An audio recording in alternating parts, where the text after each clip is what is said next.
The tropics in the southern Pacific really starting to heat up out here. We just had a system come on shore in northern Australia. Now we got this, an invest area towards the north and east of Vanuatu, and now it being denoted a cyclone by the Joint Typhoon Warning Center towards the north of Fiji. This is for what their nomenclature is for. If it is named by the official WMO out here, we could be having a storm system called Yasa. Now, we still got a few questions to talk about here with this system, but all signs do point towards intensification. Winds right now 74, gusting up to 93 kilometers per hour. It is a tropical storm moving towards the west-southwest at about 10 kilometers per hour. As it moves off in this direction, check this out. Max intensity, according to the JTWC, the Joint Typhoon Warning Center, 80 gusting up to 100 knots at this time. That's a pretty potent storm system, but some guidance even shows stronger than that as well. There's a lot of questions here, and that's the main point I want you to take away from this. This is still continuing to organize, so I know the track looks very interesting, but look at the large cone of air with this, because it's going to be moving into an area of relatively weak steering flow, not to mention, at least at this time, still an elongated circulation here around the center of circulation. Actually, this is where our invest area is. This is where our developing cyclone is. There's Fiji. There's Vanuatu, by the way, as well.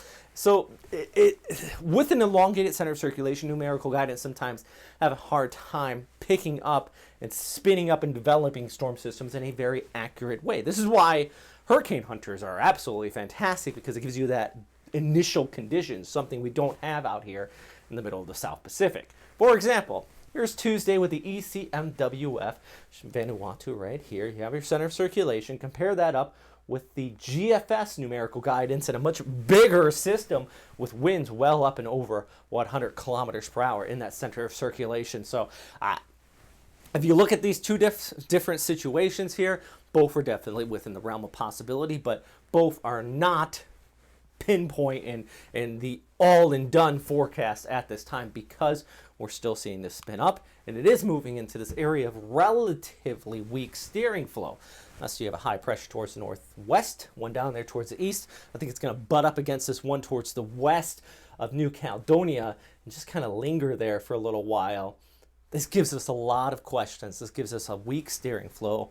And it's one reason why you want to continue to check back in with your local weather agencies and definitely see how this develops over the coming days heading into next week. But Fiji, Vanuatu, definitely all eyes on these areas for the next very strong storm system. I know Vanuatu still recovering from Harold back in April. That was just that was a beast of a storm system out there. So we're going to keep an eye on this. Please subscribe. Follow me on Twitter, Facebook, Instagram. Yeah, post stuff on TikTok. Why not?